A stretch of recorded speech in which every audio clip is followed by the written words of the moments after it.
छोड़कर भागना पड़ेगा। समस्या तो गंभीर है, पर भगवान दयालु है, अवश्य ही कोई उपाय मिल जाएगा। आप ही बताइए क्या करना होगा। हमें एक हवन करना होगा। जैसे ही उस हवन का पवित्र धुआं उसे लगेगा, वो श्राप मुक्त हो जाएगी। पर चुड़ैल को हवन कुंड तक लाना असंभव है। असंभव में ही संभव छुपा है भुवन। तो हवन किया जाए। कल हस्त नक्षत्र है, कल ही ठीक रहेगा। ठीक है पंडित जी। आप लोग इस सामग्री की व्यवस्था कर लीजिए, मैं ब्रह्म मुहूर्त में वहां पहुंच जाऊंगा। हम सब भी पहुंच जाएंगे। हवन कुंड तैयार है, मैं जल लेकर आता हूँ नदी से। किसकी मौत आई है जो मुझे सोते ही जगाने चला आया? चुड़ैल जी, आप सोइए, मैं तो पूजा के लिए जल लेने आया हूँ। ये नदी मेरी है, इसका पानी भी मेरा, समझे?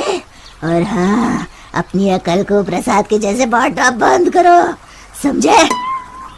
पर क्यों चुड़ैल जी? क्योंकि मैंने ऐसे कहा। अब चुप, एकदम चुप। चुड़ैल जी, क्यों न एक शर्त लगाई जाए, जो हारेगा उसे दूसरे की बात माननी पड़ेगी। बोलो, मंजूर है? तुम साधारण गांव वाले मुझ जैसी ताकतवर चुड़ैल से शर्त लगाओगे? सोच लो। चुड़ैल जी, पहले शर्त सुन तो लो।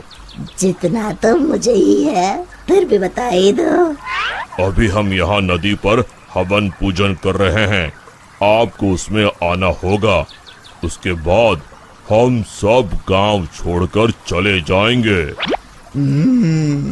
और नहीं आई तो ऐसे ही रोज तुम्हारी नींद में खलल डालेंगे। ठीक है, पर मेरी एक शर्त है, मुझे कोई मंत्र सुनाई नहीं देना चाहिए। मैं पूजा में भाग नहीं लूंगी। ठीक है चुड़ैल जी, आप बस वहाँ बैठिएगा। चलो। गांव वाले चुड़ैल को देखकर डर गए, पर पुजारी जी ने इशारा किया तो वो शांत होकर बैठ गए। जैसे ही पंडित जी ने आखिरी आहुति आग में डाली और धुआं चुड़ैल की तरफ गया, वो जलने लगी और जोर जोर से चीखने लगी।